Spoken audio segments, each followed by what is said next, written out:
RCI plays a critical role in accelerating economic growth, reducing poverty, and raising productivity.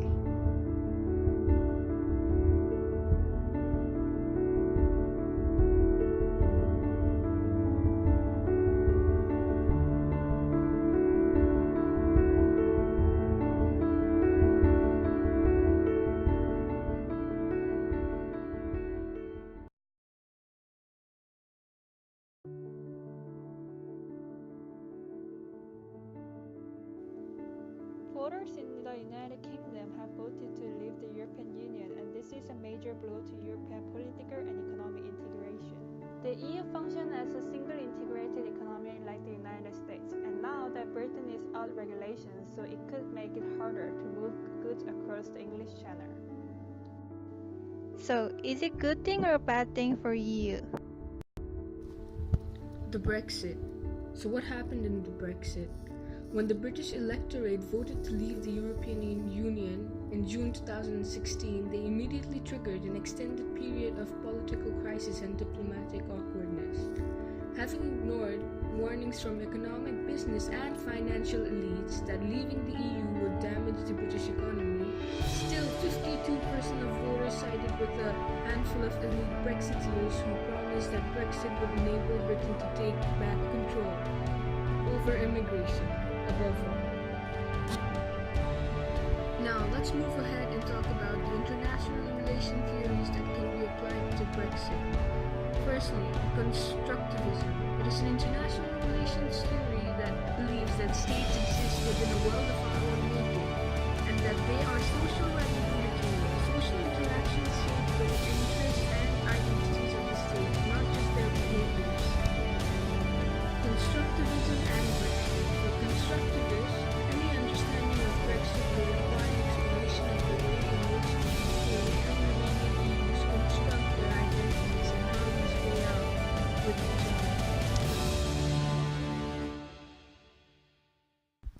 Britain's self-image of itself as a great power and ideas of parliamentary sovereignty can be used to explain its approach, as will the EU's commitment to ever closer union or ideas over the free movement of people. Theresa May has been accused of putting politics before economics in her approach to Brexit negotiations. Cognitivism. While constructivism looks at widely held beliefs and ideas, cognitivism looks more at the mindsets, the psychology of the individual decision makers. The beliefs and personalities of each mean they will react differently to the same situation. Now let's relate cognitivism to Brexit. To understand how Britain or the remaining EU approach Brexit, then we need to look into the mind of key individuals involved.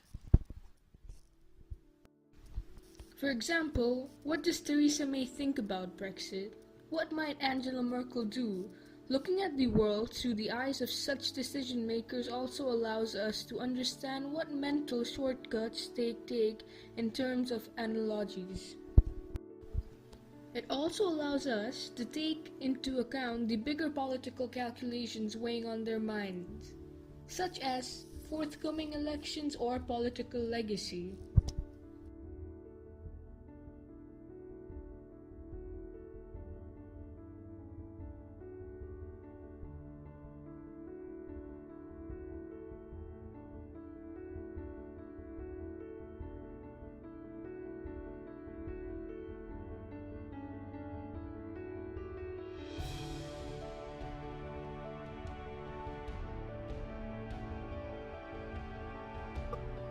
One of the advantages of Brexit would be the possibility of a further integration in the EU. Union structural plans such as immigration agreements, single currency usage, and defence policies were never fully supported by the UK.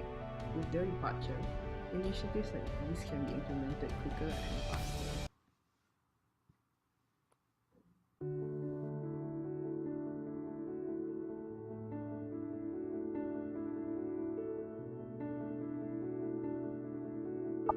Many companies would want to stay in the EU, who has over 50 trade agreements with other countries, to gain access to the EU's market without import duties and also take advantage of the EU banking and financial power.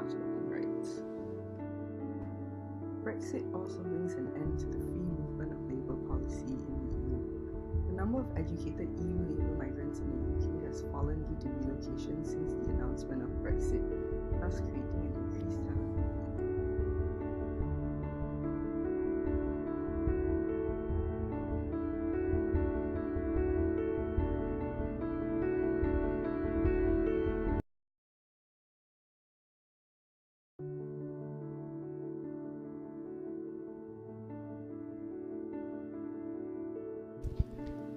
Brexit has created big headaches for people moving between Britain and the continent. EU rules guarantee that EU citizens of one country can live and work in any other EU country. There are about 3 million non-British EU nationals living in the UK, and about 1.2 million Brits living in other EU countries. At a minimum, Brexit will mean more paperwork and hassles. Some people could even lose their right to live in the UK and thus be deported. The UK government has estimated that exit could cause the British economy to be between 3.8 and 7.5% smaller by 2030, depending on how well negotiations go. Other reports have found smaller but still significant impacts. Yes, the Brexit has greatly